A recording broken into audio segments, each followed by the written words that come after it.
Hi there, I'm James Levesque, and welcome back to Life After Losses. I've always said the universe has a funny way of getting our attention. Sometimes it whispers, other times, well, it shouts. And this week, the message was loud and clear. You are good enough. Not almost, not if you try harder, just enough. And I'll be honest, it's taken me a long time to really believe that. We're surrounded by messages that tell us we have to look a certain way, achieve more, be more, fix more. But the truth is, your worth isn't something you earn, it's something you remember. So today I want to talk about what it means to actually believe you're good enough. Not in theory, but in practice. What it feels like to stop waiting for validation and start trusting yourself again, because the universe isn't whispering anymore, it's shouting. And maybe, just maybe, it's time we listen. In entry 256, you are good enough, and it's about time you believed it. Now, longtime readers know that I talk a lot about the universe showing up when I need a nudge, or in this week's case, a full-on shout. Usually I write about grief recovery and the ways we rebuild our lives after loss, and that's the cornerstone of what I do and the lens through which I filter nearly everything I see. But sometimes the universe decides it's time for a different kind of reminder. And this week, it's been screaming at me, you are good enough. And for once, I think I'm finally starting to believe it. Yeah, it starts with seeing yourself clearly. In the purpose framework, the first step, perceive reality, is about seeing things as they are, not as we wish they were. And most of the time, we apply that to loss, healing, and facing hard truths. But what if the same principle applies to how we see ourselves? Because here's the reality. Most of us are walking around with a distorted mirror. We see our mistakes bigger than they are, our accomplishments smaller than they deserve to be, and our worth is something we have to keep earning instead of something that already exists. That's the perfection trap we talked about last week, in disguise. The constant feeling that we're almost good enough, but not quite. The universe has been trying to get my attention all week with little reminders that maybe, just maybe, I've been selling myself short, especially after writing about it for so long. Let me tell you about 3 voices that showed up in my life.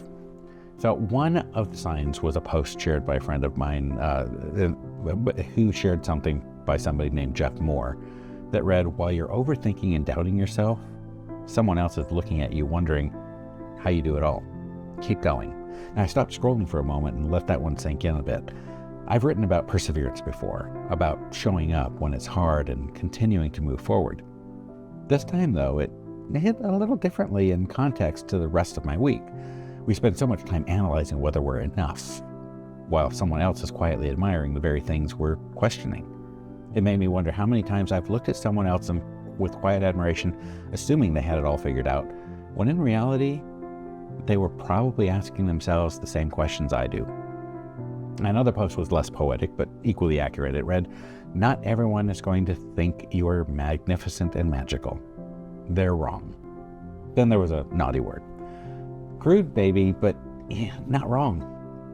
It's a blunt reminder that our worth doesn't fluctuate based on anyone else's opinion. Not everyone is going to see your magic. That's fine. They don't need to. Your value isn't a group project. You don't need unanimous approval to be whole.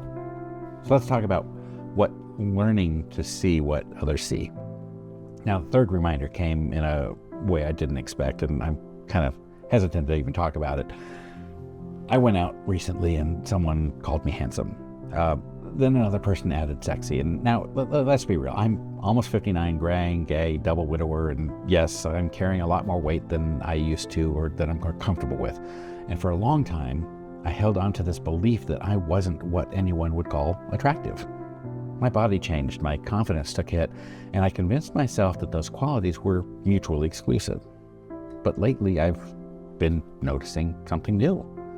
Some people actually do find my type attractive, and I'm starting to realize it's not about being anyone else's definition of desirable. It's about finally owning the truth that I don't need to fit into an outdated mold to be seen. And maybe the universe knew I needed to hear it from other voices until I could start saying it myself. And oh, don't get me wrong. This one's a hard one to get used to thinking. What's it really mean to believe that you're enough?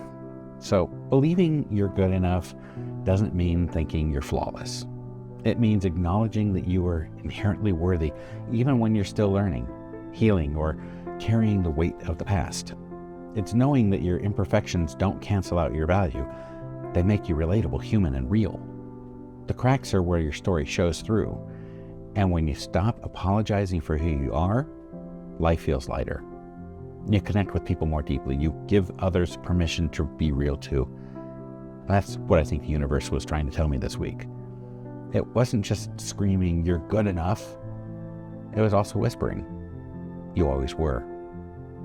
Now, your challenge this week. The world spends a lot of time convincing us that we're not enough. We're too old, too heavy, too emotional, too much of something, or not enough of something else. But what if this week you practice seeing yourself through a clearer lens? Ask yourself, what would happen if I stopped waiting for validation? What if I believed the compliments instead of deflecting them? What if I treated myself like someone who already is enough? You don't need the world to agree. You just need to stop disagreeing with yourself. Now, if you need some help remembering that imperfection doesn't mean inadequacy, I shared a free ebook last week, and you can download your free copy of Perfectly Imperfect. It's a short guide that will help you quiet that inner critic, redefine beauty, and see the strength that's been there all along. Because the universe isn't whispering anymore, it's shouting. And maybe it's time you start believing it. Thanks for watching.